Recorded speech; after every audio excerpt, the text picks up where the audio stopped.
कुछ शख्सियात ऐसी होती हैं जो अपनी कारगुजारियों से, अपने कारनामे से समाज में एक अलग मुकाम हासिल करती हैं। आज ऐसी ही शख्सियत हमारे साथ मौजूद हैं।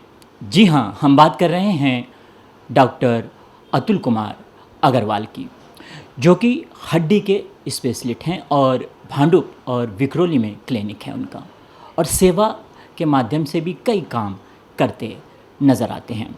सर, सबसे पहले तो हमारे चैनल में आपका जोरदार स्वागत है सर। बहुत बहुत धन्यवाद। क्या कहना चाहेंगे सर, जीवन की शुरुआत कैसे हुई और आज मुंबई जैसे शहर में इस मुकाम पर आज आप पहुंचे हैं? बिल्कुल, हमारी जीवन की शुरुआत समझ लीजिए गोरखपुर ज़िले से हुई। मैं वहीं पे पैदा हुआ और वहीं पे वहाँ का जो था जुबली इंटर कॉलेज, वहाँ से सब पास आउट किया हमने। और उसके पहले हम सिंधिया स्कूल ग्वालियर में थे, जहाँ से हमने हॉस्टल में रह के वो सब इंग्लिश मीडियम की सब शिक्षा अत्यंत ज़रूरी थी, क्योंकि गोरखपुर में उस समय इतनी सुविधा उपलब्ध नहीं थी इंग्लिश मीडियम कॉलेजेस की और ये सब। फिर हमने CPMT का एग्ज़ाम दिया, कंबाइंड प्री मेडिकल टेस्ट जो होता है, जो कि भयंकर मुश्किल होता है।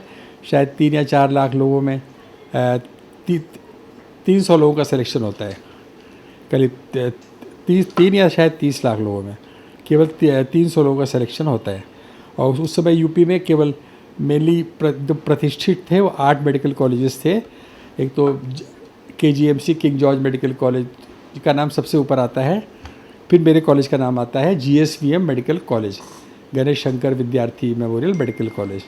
फिर मेरठ का, फिर इलाहाबाद का, फिर झांसी का, फिर गोरखपुर का भी BRD मेडिकल कॉलेज है। इस तरह से 8 मेडिकल कॉलेजेस हैं। लेकिन आज योगी जी ने उसको बढ़ा के शायद करीब 16 मेडिकल कॉलेजेस कर दिया है, क्योंकि आबादी भी गोरखपुर की यूपी की भयंकर 25 करोड़ तक बढ़ गई है। उत्तर प्रदेश से सर मुंबई का सफ़र क्यों तय किया? कई और भी राज्य थे और कई ऐसे ज़िले थे जो नामचीन भारत में है, लेकिन मुंबई ही आपने क्यों चुना? और यहाँ तक पहुँचने में कहते हैं कि जीवन में किसी को बढ़ाने की, अगर बोलते हैं किसी का आशीर्वाद होता है और जीवन में कोई ना कोई सरफरस्त होता है, जिसकी सरफरस्ती में इंसान आगे बढ़ता है। माता पिता होते हैं या कोई गुरु होता है। तो डॉक्टर ही आप क्यों बने? पढ़ लिख के आप कुछ और भी बन सकते थे। हमारा जो खानदानी बैकग्राउंड है, मेरे पिताजी वहाँ के गोरखपुर के नामचीन इंडिया के नंबर 1 MD मेडिसिन डॉक्टर थे, फर्स्ट MD मेडिसिन डॉक्टर थे। और 70 साल तक उन्होंने वहाँ पे, मैं बोल सकता हूँ कि राज किया वहाँ पे। और अगर कोई SP अग्रवाल को नहीं जानता, मेरे पिताजी को, तो इसका मतलब वो गोरखपुर को नहीं जानता। तो इस तरह से ये अंडरस्टूड था कि हम मेडिकल फील्ड में ही जाना है। तो हम लोग 4 भाई हैं, चारों इस समय डॉक्टर हैं, अलग अलग जगह पे अपने अपने फील्ड में सेटल्ड हैं। अब मेरी विशेष रुचि बॉम्बे में इसलिए थी क्योंकि यहाँ पे एक वर्ल्ड के नंबर 1 नामचीन डॉक्टर थे, sorry he died about 7-8 years back, professor KT Dholakia. उनको महाराजा ऑफ ऑर्थोपेडिक्स बोला जाता है इंग्लैंड में और उस सब जगहों पे। ही so famous and so good. तो बस मेरी एक जिद थी, मतलब जिसको बोलते हैं कि मुझे उनके साथ काम सीखना है। और वो बॉम्बे हॉस्पिटल में 1600 बेड का हॉस्पिटल है, उसमें से 600 बेड उनके ही रहते हैं। सब अरबिक, सब पूरा अरब, सऊदी अरेबिया, पूरा एशिया से, कोरिया से लेके सब जगह से पेशेंट उनके पास आते हैं। और इंडिया से तो बस पूछो ही मत, राजस्थान, गुजरात, बिहार, महाराष्ट्र, ये वो सब जगह से पेशेंट उनके पास आते हैं। और उनके हाथ में एक जादुई कला थी, क्या थी, जिसको छूते थे वो पेशेंट अच्छा हो ही जाता था। तो मुझे एक जिद था कि मुझे इनके पास आके सीखना है। तो मैंने जिस दिन MS किया अक्टूबर 87 में मेडिकल कॉलेज कानपुर से, मैं उसी दिन डिसाइड कर लिया कि मैं आ जाऊँगा यहाँ पे। और मेरी नसीब बहुत अच्छी थी, उसी समय यहाँ पे एक बहुत बड़ा कॉन्फ्रेंस था, all pan Asia orthopaedic conference था, जिसमें मैं अटेंड करने आया। और उसी समय मेरा एक बहुत ही प्रिय दोस्त था, डॉक्टर गोविंद त्रिवेदी, जो कि बॉम्बे हॉस्पिटल में अटैच था एज ए रजिस्ट्रार। और वो छोड़ के जाना चाहता था, वापस अपने कानपुर जाना चाहता था और प्रैक्टिस करना चाहता था। तो वो मेरे को एक सीट वहाँ पे खाली जैसी मिल गई। तो मैं तुरंत डॉक्टर ढोलकिया के चैम्बर में गया। पेपर में देखा तो पेपर में डेट निकल चुकी थी रजिस्ट्रारशिप की। तो लेकिन मैंने उनको बोला कि सर देखो, मैं इतने दूर से आया हूँ, मुझे आपके साथ ही काम सीखना है और मैं वापस जाऊंगा नहीं। आप मुझे चाहे किसी भी पोस्ट में रख लो, भले आप मुझे बोलो कि तुम झाड़ू लगाओ। तो आज हमारे साथ में मौजूद हैं चर्चा में डॉक्टर अतुल कुमार अग्रवाल जी। कई अहम बातें आज उनसे इस चर्चा में करेंगे। कुछ घरेलू नुस्खे की भी बातें आज उनसे हम करेंगे, और हड्डी के जिस तरह स्पेशलिस्ट हैं, सेवा भी सर, सेवा भी आप करते रहते हैं लोगों की। कई फ्री मेडिकल कैंप भी आप लगाते हैं और लोगों को राय देते हैं उचित। इस पर क्या कहना है आपका सर? एज ए रूल हर महीने हमारे यहाँ ये फ्री बोन चेकअप कैंप होता है, और उसकी डेट भी फिक्स कर दी गई है 24 तारीख। चाहे वो संडे ही क्यों ना हो, वो 24 तारीख ही रहेगी। और अभी फिर 24 तारीख को ये पड़ रहा है हमारा वेडनेसडे, और फिर से देखिए कैंप है। तो ये हड्डी का ऑस्टियोपोरोसिस का कैंप है, क्योंकि मैंने देखा है एक बहुत ही आसान सी चीज़ है, बिल्कुल मामूली सी चीज़ है, और लोगों की लापरवाही की वजह से इतने फ्रैक्चर्स होते हैं, और जॉइंट पेन और बोन पेन में लोग जी रहे हैं, लगड़े होके कमर में दर्द होके, लेकिन जी रहे हैं भाई, जीते जा रहे हैं। बुढ़े लोग को खास करके बहुत ज़्यादा परेशानी है बैक की, जॉइंट पेन्स की, और कमर से लेकर पैर की, जिसको शियाटिका बोलते हैं। और वो बिल्कुल बहुत आसानी से ठीक हो जाता है, सिर्फ कैल्शियम लेवल ठीक करने से। और कैल्शियम लेवल को ठीक करना कोई बहुत मुश्किल काम नहीं है, ऐसी दवाइयाँ कोई बहुत महंगी नहीं है।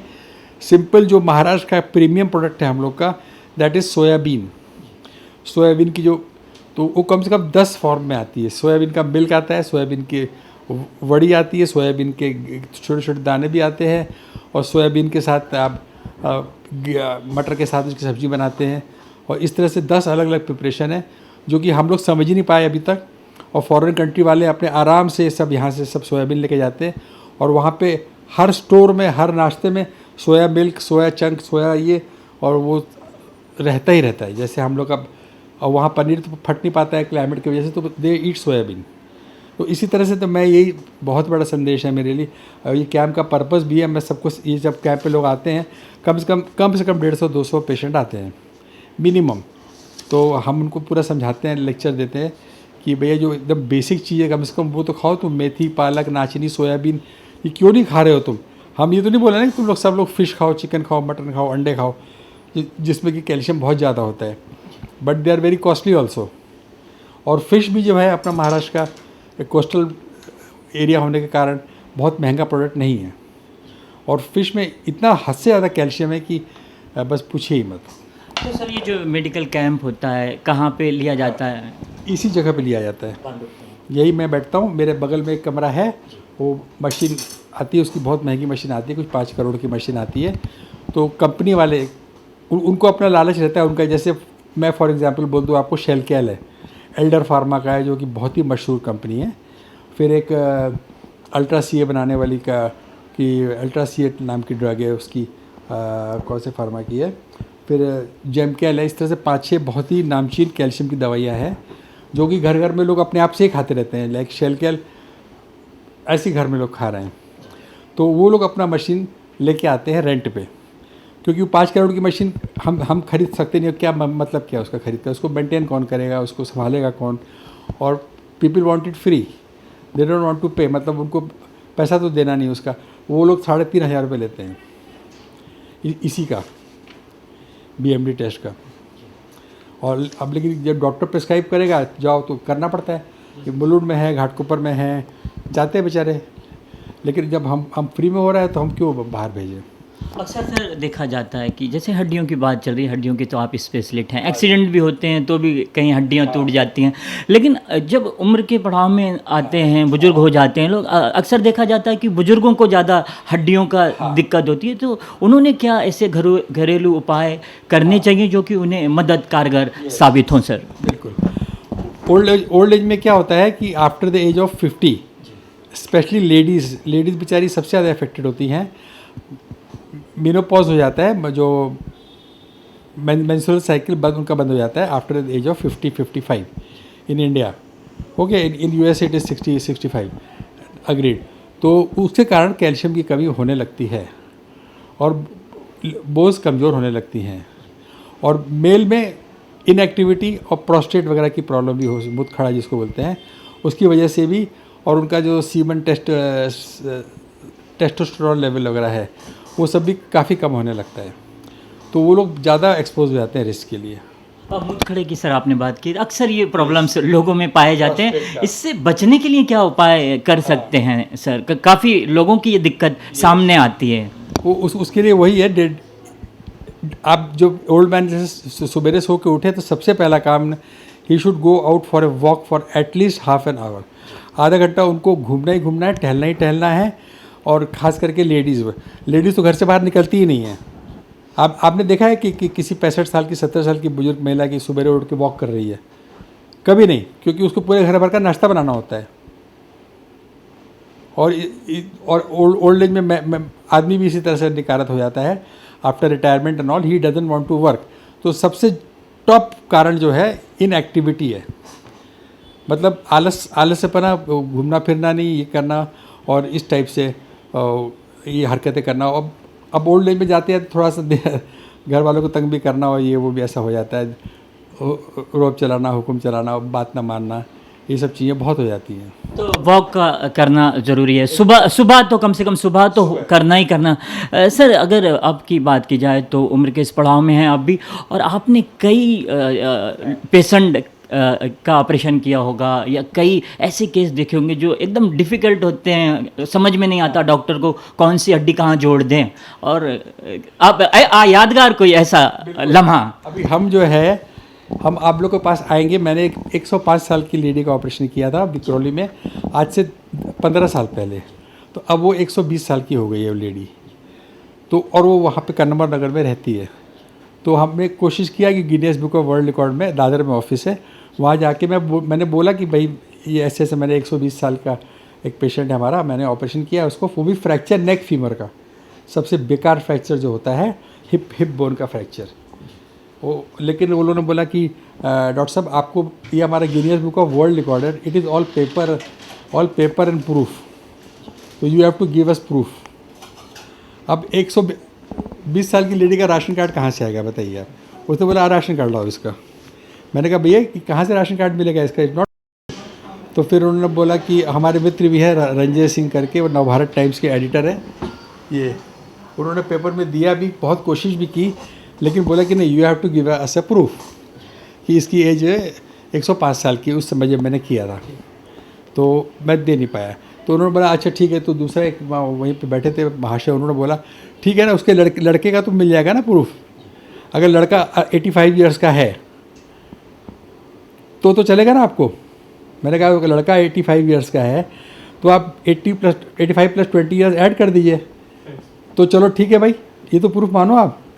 बोला ठीक है चलो आप दो, उसका प्रूफ दो 85 ईयर्स का। तो वो भी प्रूफ नहीं मिल पाया।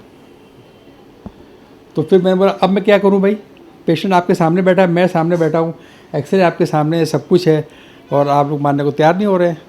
तो उसने बोला कि आप प्रेस कॉन्फ्रेंस बुलाइए उस टाइम वो उन्होंने बोला, हमारे रंजय सिंह जी ने, जो हमारे बहुत अच्छे मित्र हैं, नवभारत टाइम्स में एडिटर है, उन्होंने बोला कि हम लोग प्रेस कॉन्फ्रेंस बुलाएंगे। और फिर उसका बस एक ही चारा रह गया। तो लेकिन उस समय कितना बिजी हो गया मैं, क्या हो गया, और बीच में मेरी बीमारी भी, मुझे भी एक बार सेरिब्रल स्ट्रोक पड़ गया। I got a bleeding in the brain, और सब पेशेंट लोगों की दुआ थी, सब की दुआ थी, जो मैं बच गया। वो बचने का कोई चांस नहीं था। I was admitted for 6 weeks in Kokilaben hospital eight Dhirubhai Ambani का जो है, वहाँ पे डॉक्टर अभय कुमार थे, उन्होंने मेरी जान बचा ली। तो वो वर्ल्ड रिकॉर्ड है एक्चुअली। 6 वीक्स तक, उसमें से 1 मंथ तक मैं वेंटिलेटर पे था, लाइफ सपोर्ट। मतलब डॉक्टर ने बोल दिया भैया प्लीज़ माफ़ करो, आप इसको ले जाओ मेयो क्लिनिक जो है अमेरिका में, प्लीज़ आप वहाँ ले जाओ। लेकिन उस समय मेयो क्लिनिक जाना हमको, हमारी वाइफ को, 2 लोगों को और वहाँ पे करना करोड़ों रुपए का खर्चा था। और वो भी, और वहाँ के डॉक्टर से बात की तो ही सेड कि there is no guarantee, okay we'll try our best and I think we may get through. तो फिर वही के मेरा एक फ्रेंड है डॉक्टर अनुपम अग्रवाल, उसने बताया कि तू पागल के जैसा इधर उधर भाग रहा है। ये डॉक्टर अभय कुमार जो है कोकिलाबेन के, वो खुद मेयो क्लिनिक में थे 15-20 साल तक, और उन्होंने अभी वहाँ पे ज्वाइन कर लिया है as a full timer Kokilaben में, अभी भी है वो यहाँ। तो आप उनके अंडर में एडमिट हो जाओ ना, आप क्यों ऐसा कर रहे हो नाटकबाजी, इधर उधर भागना, ये करना वो करना। आप चुपचाप भगवान का नाम लो, उधर जाके एडमिट हो जाओ। और मैं चुपचाप वहाँ जाके एडमिट हो गया, और क्या चमत्कार हुआ, क्या जादू हुआ, पेशेंट लोगों का आशीर्वाद समझ लो, आप लोग का आशीर्वाद समझो, और मैं ठीक हो गया। सर हड्डियों की बात चल रही है, हड्डियों के स्पेशलिस्ट हैं आप, कई हड्डियां जोड़ चुके हैं जो टूट जाती हैं लोगों की, कई हड्डियां एक्सीडेंट से टूटती हैं, तो कई अपने आप उम्र के हिसाब से उम्र के हिसाब से क्या है कि ऑस्टियोपोरोसिस अगर है उसको, अब ऑस्टियोपोरोसिस का हिंदी वर्ड क्या है अभी मैं बता ही नहीं पा रहा हूँ आपको। मतलब कैल्शियम का क्षय हो जाना, कैल्शियम की मात्रा क्षय हो जाती, कम हो जाती है, वो उसको हिंदी वर्ड एग्जैक्टली मेरे को मालूम होना चाहिए। तो ऑस्टियोपोरोसिस अगर है और वो लेडी या जेंट्स सिर्फ ऐसे शिफ्ट हुआ, बस बहुत है, हड्डी गई उसकी। और ये स्पाइन का फ्रैक्चर है, थोड़ा भी ऐसे कुर्सी स्लिप हुई नीचे गिरा तो रीढ़ की हड्डी टूट जाएगी उसकी, जो कि 4 माले से गिरने से टूटती है। रीढ़ की हड्डी हमारी इतनी मजबूत होती है कि वो टूटती ही नहीं है, 4 माले से आदमी गिरेगा तब जाके टूटेगी। आप देखो जब दाह संस्कार हो जाता है आदमी का, तो जो हड्डियाँ चुगने जाते हैं तो ये वर्टिब्रा बचता है केवल, वो नहीं जलता, बाकी सब जल जाता है। मतलब इतना स्ट्रॉन्ग भगवान ने इसको बनाया हुआ है, क्योंकि ये पूरा मज्जा तंतु को, उसको ब्रेन को पूरा प्रोटेक्ट कर रहा है हमारा स्पाइन। लेकिन इतना कॉमन है स्पाइन का फ्रैक्चर, इतना कॉमन है ऑस्टियोपोरोसिस में कि आपको बता नहीं सकता हूँ। तो अब भगवान ने उसका सब्स्टिट्यूट दे दिया है कि ठीक है भाई, तो तुम्हारा कैल्शियम नहीं है ना, हड्डी ऐसे दबी हुई है, तो हम तुमको आर्टिफिशियल कैल्शियम देते हैं। तो उसके कैल्शियम के हाइड्रोक्सी एपेटाइट क्रिस्टल्स के इंजेक्शंस आ गए हैं। तो हम लोग क्या करते हैं, पेशेंट को ऐसे यहाँ पे लेटा के, जैसे सपोज L1 और का फ्रैक्चर बहुत कॉमन है, ये हड्डी ऐसी है ना, तो ऐसी दब जाती है, पिचक के पूरी कार्डबोर्ड जैसी हो जाती है, और पीछे का जो नस है इसको दबाने लगती है, तो इससे वो चल नहीं पाता है और कभी कभी लकवा भी मार देता है। तो पेशेंट को इधर से जाके ऐसा, ये इसका वो है, यहाँ पे अंदर जाके इधर से इधर से इधर से इधर से इधर से, उसके अंदर पूरे फोर्स के साथ स्टील की सिरिंज आती है और मोटी नेडल आती है, और वो बोन सीमेंट होता है, हाइड्रोक्सी एपेटाइट बोन सीमेंट, उसका इंजेक्शन लगा देते हैं तो वो फूल जाता है। तो बहुत ही नई चीज़, कॉस्टली बहुत है, उसका सब मिला के करीब 50,000 तक खर्चा आ जाता है, बट करना पड़ेगा आपको। और साथ में बेल्ट वगैरह देते हैं हम लोग, एक्सरसाइज कराते हैं, तो पेशेंट चलने लगता है स्पाइन का फ्रैक्चर होने के बावजूद भी। और इसी तरह हिप का फ्रैक्चर है कॉमन। यही सब 3-4 फ्रैक्चर है जो एल्डरली में आपने पूछा कौन से होते हैं, स्पाइन का फ्रैक्चर, हिप बोन का फ्रैक्चर, और फिर रिस्ट का फ्रैक्चर।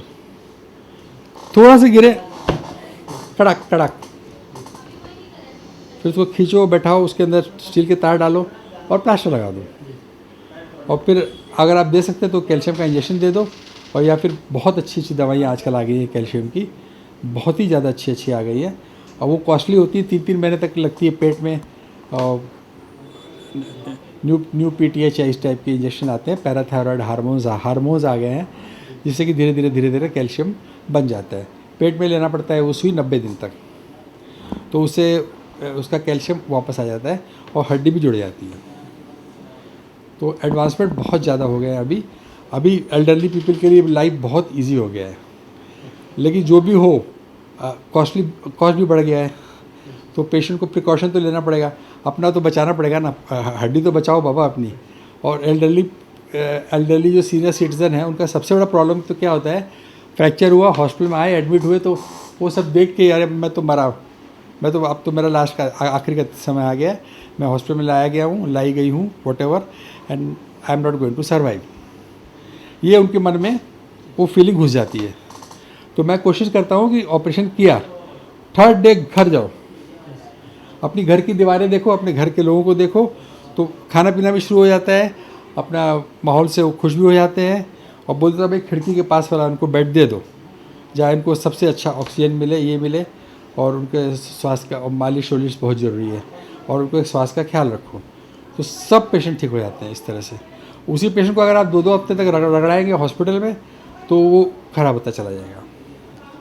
ये बहुत बड़ा सीक्रेट है। और लोग बाग करते नहीं है, पैसे की लालच की वजह से ज़्यादा बिल बनेगा, चलो उसको 2 हफ्ते तक रख लो हॉस्पिटल में। अरे तुम पहले से फिक्स कर लो भाई, 70,000 रुपये। जैसे फ्रैक्चर नेक फीमर है तो उसका जो ये स्क्रू प्लेट आता है, अरे यहाँ पे नहीं है क्या PFN का इम्प्लांट दिखा ना मेरे को, वो स्क्रू रॉड PFN वाला दिखाओ, ये नहीं, ये तो पैर की हड्डी का है, ये वाला पैर की हड्डी का है ये। हाँ, ये रॉड डाल दिया जाता है ऐसे ऊपर से, छोटा सा होल बना के। तो अब आजकल मिनिमली इन्वेजिव सर्जरी का ज़माना आ गया है। अभी पहले क्या करते थे, जैसे ये हड्डी है, ये फ्रैक्चर हमारा, ये टिबिया लेग पूरा खोल देते थे इतना 6 इंच का। अभी पेशेंट को डायबिटीज़ है, कुछ है, तो वो जख्म ही नहीं भरेगा ना, तो कुछ तो आप सोचो। तो इसमें तो बस केवल एक बटन होल, छोटा सा फिश माउथ बनाया है यहाँ पे, और यहाँ से लेके रॉड को अंदर डाल दिया, और सामने आपके पड़ा हुआ है टीवी, आप सब उसमें लाइव देखते जा रहे हैं और करते जा रहे हैं। और बाद में इधर से 2 स्क्रू इधर डाल दिए, 2 स्क्रू इधर डाल दिए, और पूरा फिक्स कर दिया। और प्लास्टिक की ज़रूरत नहीं, कुछ नहीं, पेशेंट को चलवा दिया वॉकर लेके। वॉकर अच्छा रहता है क्योंकि पेशेंट स्लिप नहीं होता है, गिरता नहीं। छड़ी में कभी कभी बैलेंस लूज़ हो जाता है उसका, चक्कर उक्कर खा के। तो वॉकर से चलो और 8 हफ्ते में हड्डी जुड़ गई आपकी, इसका काम ख़त्म। फिर आप चाहो तो निकाल दो उसको, लेकिन हम निकालते नहीं, पड़ा रहता है, बहुत इंपोर्टेड रहता है, बहुत अच्छी क्वालिटी का। ये 8-8, 10-10 साल, 18-18, 20-20 साल तक पड़ा रहता है, and patients are very happy. आते हैं, मगर आपके इलाज से लोग चल पाते हैं, हड्डियां सही हो जाती हैं, तो उनसे क्या संदेश देना चाहेंगे और लोगों से क्या अपील करना चाहेंगे जो और लोग इच्छा रखते हैं हड्डियों के इलाज के लिए? यस, मैं वही संदेश देना चाहूँगा कि भाई बहुत ही प्रेशस है भगवान का दिया हुआ। जिस तरह से आप हार्ट के पीछे पड़े रहते हैं, हार्ट के लिए आप क्यों पीछे भागते हैं, तो हड्डी के पीछे क्यों नहीं भागते आप हड्डी का आपने क्यों नहीं किया कैल्शियम चेकअप आज तक कभी भी? आप किसी आपको बोन पेन हो रहा है, जॉइंट पेन हो रहा है, तो आप बस आयुर्वेदिक दवाई, कभी होम्योपैथिक दवाई, कभी कुछ खा के वो कर रहे हैं, आप डॉक्टर के पास जा ही नहीं रहे, आप उसको टेकन फॉर ग्रांटेड ले रहे हैं। बस जिस दिन हड्डी टूट गई, फ्रैक्चर हो गया, तो उससे चिल्लाना शुरू। तो वही मैसेज है कि you have to take this very seriously, osteoporosis. अभी फ्री में चेकअप हो रहा है, ये केवल मैं ही नहीं, कितने लोग करते हैं ऑल ओवर बॉम्बे, और सारे के सारे म्यूनसिपल हॉस्पिटल में फ्री होता है ये, सारे राजावाड़ी, सायन, KEM, JJ, नायर, सब जगह होता है। लेकिन बस जाना नहीं है, करना नहीं है, आलस से बोलो या निगलेक्ट बोल लो या क्या बोल लो, दैट इज़ वेरी रॉन्ग। तो इसलिए बस वही मेरा मैसेज है कि please take care of your bones just like you take care of your heart. और ज़रा भी डायबिटीज़ हो जाएगी तो आप कूदना शुरू कर देते हैं, डायबिटीज़ ठीक कर रहा है, ये कर रहा है, वो कर रहा है। लेकिन अब कैल्शियम आपका लो आ रहा है, ये हो रहा है, वो हो रहा है, तो इसके पीछे क्यों नहीं भाग रहे हैं आप? और ये ऑस्टियोपोरोसिस डेवलप होने में कम से कम 2 साल लगता है डेवलप होने में। इसी तरह ठीक होने में कम से कम 6 महीना, 8 महीना लगता है, कम से कम। क्योंकि जो उसका फ्रेमवर्क है ना, आपका हड्डी का फ्रेमवर्क है, वो पूरा आपने कम ख़राब कर दिया, स्पॉन्जी कर दिया, जो कि एकदम कड़क पत्थर की तरह होता है। तो अब उसको बिल्डअप होने में तो टाइम लगेगा ही, तो 6-8 महीना आपका गया, तब जाके आप वापस उस स्टेज पे आ पाएंगे। और फिर दूसरी बात, कुदरत की मार है, समझ लो। अब लेडी का मेंस्ट्रुअल साइकिल है, वो तो बंद कर नहीं सकते, और एजिंग प्रोसेस बंद नहीं कर सकते आप, लेकिन डाइट, न्यूट्रिशन, हेल्दी डाइट। और अभी आपको एग्जाम्पल दिया, अभी 3-4 चीज़ें ऐसी है। अभी मेथी है, मेथी पालक से सस्ती चीज़ तो कोई दुनिया में है नहीं। नाचनी, सोयाबीन, नाचनी का जो ज्वारी की भाकरी है, क्यों नहीं खा सकते नाश्ते में रोज़? Daily compulsory as a rule ज्वारी की भाकरी। तो कैल्शियम कभी लो हो ही नहीं सकता है उस आदमी का। और दुनिया में सबसे सस्ती चीज़ है ज्वारी की भाकरी, लेकिन नहीं खाना है। 2 खा लो तो उससे ठीक हो जाता है, थोड़ा भी प्योर घी लगा के या क्या वॉटेवर। लेकिन बस वही सब आजकल पिज़्ज़ा और बर्गर और ये और वो फास्ट फूड्स, समोसा फमोसा, ये वो सब फालतू की चीज़ें खाना, गंदा वाला तेल, सस्ता वाला तेल यूज़ करना, और ये वो, इससे सब खराब होता जा रहा है। अब प्योर घी मानता हूँ मैं, कॉस्टली हर आदमी अफोर्ड भी नहीं कर सकता है, लेकिन कम से कम घी में, तेल में भी तो आप अच्छा यूज़ करो ना, एटलीस्ट, सो दैट आपका वो ख़राब ना हो बोन का स्ट्रक्चर। तो उसका वही है कि you have to be very careful and be cautious. और कभी भी मौका लगे, ज़रा भी जॉइंट पेन हो, कुछ हो, फटाक से जाके एक्सरे कराइए। एक्सरे से भी बहुत कुछ पता चल जाता है। हालांकि एक्सरे देख के हम बोल नहीं सकते इसको ऑस्टियोपोरोसिस है कि नहीं है, उसको यही करना पड़ेगा BMD, तभी हम बोल सकते हैं कि हाँ भाई तुम ऑस्टियोपोरोसिस हो तुमको। अभी हमारे यहाँ कैंप है तो 24 तारीख को आप जितने लोगों को भेज सकते हैं भेज दीजिए, और फिर हम लोग पूरा लेक्चर भी देते हैं, बताते हैं कि भाई बोन हेल्थ के बारे में, कि मॉर्निंग वॉक, डाइट एंड एक कोई कैल्शियम की गोली आप खा लीजिए नाश्ते के साथ या किसके साथ या डिनर के साथ, इस टाइप से ज़रूर, और try to improve your good health and brain and everything, और यही मैसेज है। और फुटवेयर में भी सब आ जाता है फिर पूरा, अब उधर जाएंगे तो वो पूरा अलग साइंस है फुटवेयर आदमी का। आप घड़ी पहन लोगे 3000 रुपये की, लेकिन जूता नहीं पहनोगे आप 3000 रुपये, जूता पहनोगे आप 300 वाला। फॉरेन कंट्री में उल्टा है इसका, the shoe is costlier then the watch always. उसकी कपिंग, उसका कर्वेचर और ये वो होना चाहिए परफेक्ट, ताकि आप 2-2 किलोमीटर चल सको बिंदास, और हील का पेन और ये सब का पेन ना हो, और आपके सांधे वांधे सब मजबूती से बने रहें, और इस तरह से। और फिर दूसरा एक और बात है, आजकल एक विटामिन D का बहुत वो चल गया है चलन, तो ब्लड का विटामिन D लेवल भी करा लेना चाहिए साल में एक बार, सीरम विटामिन D3 लेवल। थोड़ा कॉस्टली होता है टेस्ट, वो 500-700 रुपये लगता है उसका, लेकिन हम लोग कैंप्स में एकदम हाफ रेट में करा देते हैं, 200-250 रुपये में करा देते हैं। विटामिन D जरूर होना चाहिए, और उसको महीने की एक गोली है अपना, पी गए खा गए, इस टाइप से। बहुत अच्छे प्रिपरेशन आ गए आजकल मार्केट में, और बहुत हेल्दी। और आजकल तो ये सब बॉर्नविटा वगैरह जो है, हॉर्लिक्स है, कॉम्प्लान है, सब में विटामिन D गवर्नमेंट ने वो कर दिया है। जैसे वेल वुमन है, हॉर्लिक्स है, सब में 200 माइक्रोग्राम विटामिन D रहता है पर डे। 60,000 का रिक्वायरमेंट है आपका पर मंथ, तो उसको मिल गया ना, उसको लेडी को कम से कम। अभी बॉर्नविटा जैसी चीज़ें आप डेली ले रहे हैं नाश्ते में, तो सिमिलरली आई रिकमेंड कि जो इवन आपका मिल्क है, it should be fortified with vitamin D। तो आजकल एक टोन्ड मिल्क आता है, उसमें विटामिन D डाल रही है आजकल गवर्नमेंट। इसका शायद गवर्नमेंट का महानंदा डेयरी है ना, कौन सा है, मदर डेयरी, उसमें they are putting vitamin D। मतलब कैल्शियम काफ़ी नहीं है, साथ में विटामिन D होना चाहिए, तो उससे कैल्शियम का एब्जॉर्प्शन बढ़ेगा और वो अच्छा काम करेगा। और विटामिन D का सबसे अच्छा सोर्स तो भगवान ने हमको दिया हुआ है सनलाइट, लेकिन 11 बजे से 1 बजे तक का रहता है उसमें मैक्सिमम सनलाइट। अभी 11 बजे कौन निकलेगा बाहर बताइए, ऑफिस में बैठ के कोई काम करेगा कि बाहर निकलेगा, तो वो भी पॉसिबल नहीं है, लेकिन फिर भी। तो बहुत बहुत शुक्रिया सर हमसे चर्चा करने के लिए। तो खास चर्चा में आज हमसे चर्चा कर रहे थे अतुल कुमार अग्रवाल जी, जो कि हड्डी स्पेशलिस्ट हैं और कई मरीजों के इलाज कर चुके हैं।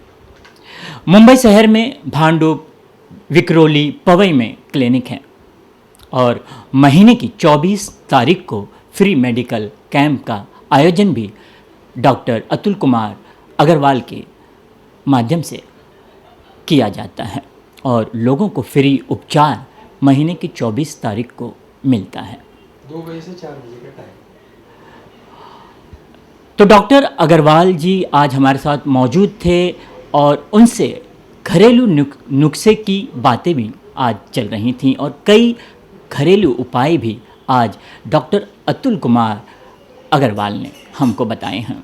हमारे घर परिवार में अक्सर देखा जाता है कि बुजुर्गों की हड्डियों में दर्द नज़र आता है, तो उन्हें कैसे उस पर उपाय, घरेलू उपाय कैसे कर सकते हैं, या फिर किसी को ज़्यादा दिक्कत है तो वो महीने में 24 तारीख को आ सकता है, मिल सकता है, कोई इसके चार्ज नहीं होते, फ्री में यहाँ पर पेशेंट को देखा जाता है। तो खास चर्चा में आज हमसे चर्चा कर रहे थे हड्डियों के स्पेशलिस्ट डॉक्टर अतुल कुमार अग्रवाल जी। तो दीजिए इजाज़त, फिर किसी शख्सियत के साथ हम हाजिर होंगे, तब तक के लिए नमस्कार।